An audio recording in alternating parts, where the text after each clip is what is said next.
In this video we want to talk about conflict situations in employee relations. Conflict situations within the workplace can occur for various reasons. Essentially it just leads to a breakdown in relationship between the employer and the employee.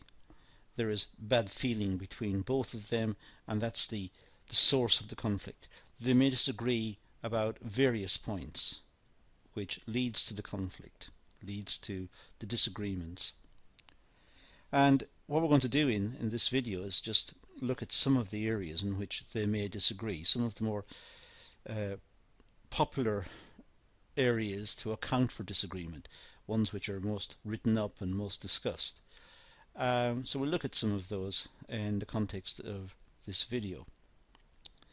But conflict situations tend to be based very simply on employment contracts and look at issues associated with the day-to-day implementation of the employment contract, because sometimes employers perhaps move away from the employment contract, or indeed sometimes the employees may not live up to their part of the employment contract also.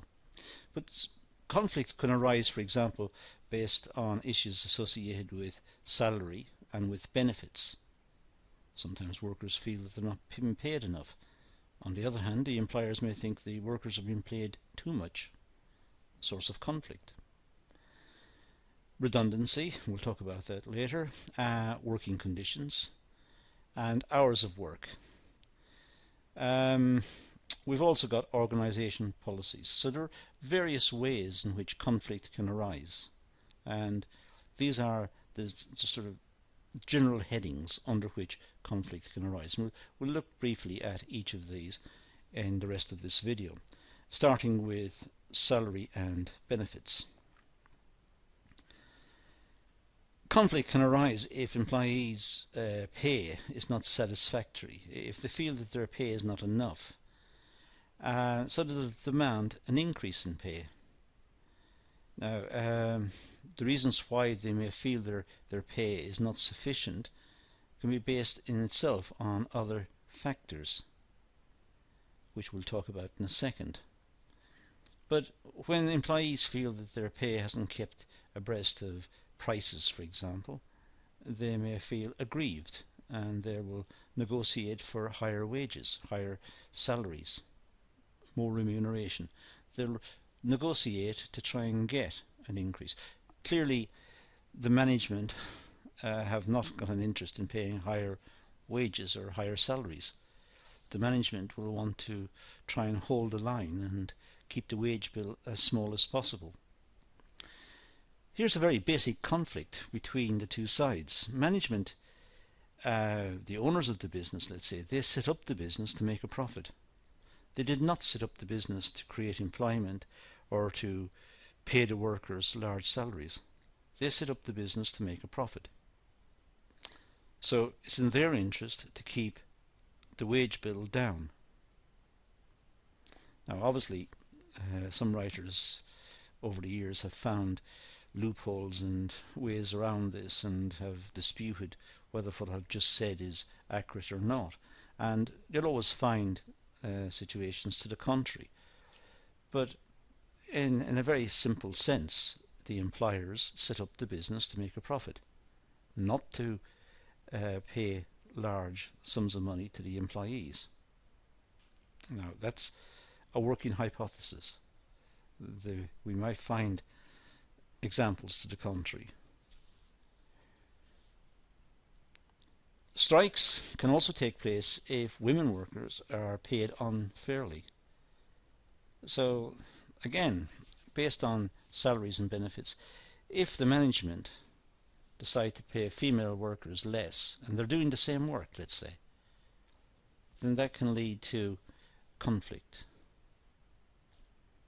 Why should a female worker doing the same job as a male worker, why should they be paid less?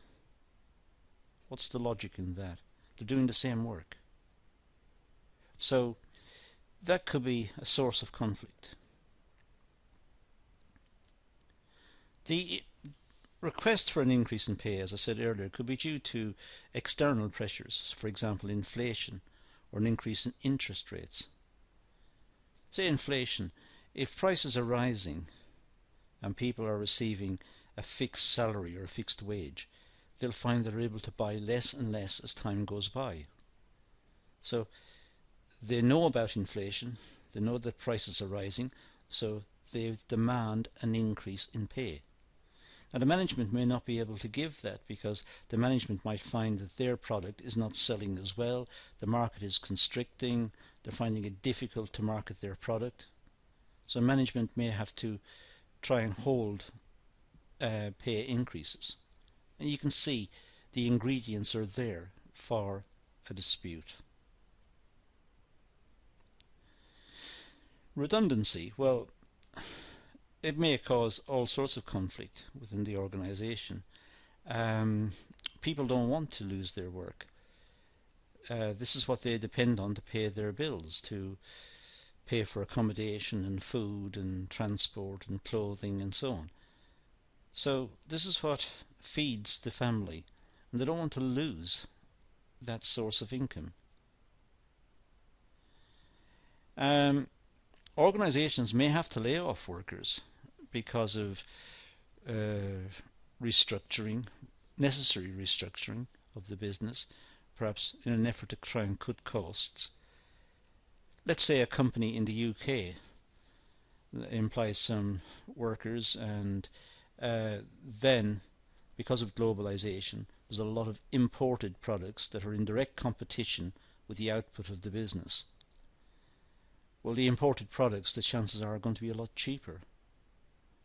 Now, the only way the company in the UK can survive is by cutting costs. Of course, the workers don't want to have their wages and salaries cut. So, what is the solution? Perhaps the business will have to close down, which will cause unemployment and would also cause redundancies. Redundancies being the outcome of the closure of the business. So redundancy is a problem. A redundancy procedure must ensure that staff have the option of redeployment or voluntary service if possible. So if a company is trying to make redundancies in a certain area, can they use the same workers elsewhere within the business? Clearly it depends on the size of the business. Large organisations may have that capacity because there'll always be workers leaving and some retiring and so on. So there might be a possibility of redeploying workers to elsewhere within the company. But small businesses may not have that opportunity. It could also be the case that when redundancies, the need for redundancies have been identified by the company, they may seek voluntary redundancies. They may ask workers to retire or to leave. And that may solve the problem because it's done voluntarily.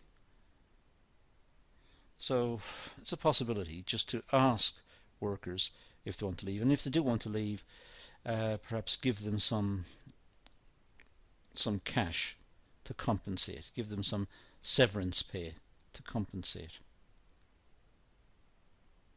Of course, all legal procedures must be followed to ensure that staff are not discriminated against or dismissed on unfair grounds. When we consider redundancies, the company should not be able to pick who to make redundant,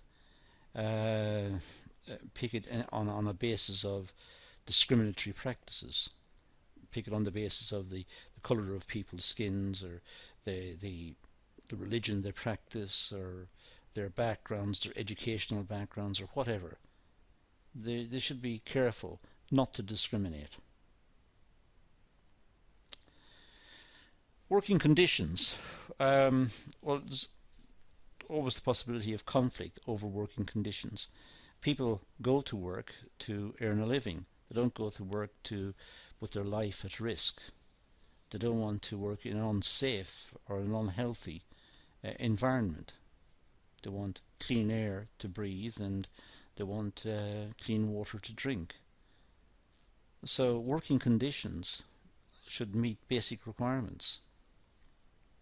There shouldn't be unsafe practices, and there shouldn't be the risk of harm to the workers. So the working conditions should enable the workers to function and feel that they are working in a safe environment. They're able to function without the worry of hurt or risk to their life or limb. Working hours. Well, workers may raise a dispute if they are working longer hours with little breaks. It depends on the types of occupation, but if people are doing hard manual work, the human body is not designed to just run forever doing this. The human body will wear out. It's like any machine almost. Machines wear out. So working agreed hours, and they should have rest periods to be able to relax and recover, and they shouldn't have to work every day of the week. They should have rest times. There's also the situation where people in offices have the same problem. If they're working hard in offices, dealing with data or dealing with documents, the human brain also needs a rest. The need to relax. So it's the same issue as the manual worker. If workers are made to work more than the agreed hours, then there is the potential for conflict. Sometimes companies expect workers to arrive early for work to show that they're enthusiastic, and to work late to show they're enthusiastic. It's almost blackmail. It's asking the workers to work longer than was agreed. And if the workers don't work it, it's interpreted as a lack of loyalty to the organisation. But their loyalty to the organisation is while they're actually in work. They should not necessarily have to appear and work longer than is contracted. After all, people have family commitments. They have a need to rest, or need for recreation. So there is the potential for conflict in those situations. Sometimes workers may feel that they are asked to work longer hours for less pay. Sometimes if they're just simply working longer hours, then of course when they average out the hourly rate, they are getting less. So their salaries or their wages have been cut by simply getting them to work longer hours. The potential for conflict is there. Organisational policies. Well, disputes can arise if changes to policy or employment contracts without employee consultation. If the management suddenly change the policy, employment policy of the organisation without consulting the employees, just impose it on the employees, there is the potential for conflict. The employees may see it as unfair. Changes to policy can include changes to the pension, to sick pay, to holiday entitlement, promotion and redundancy.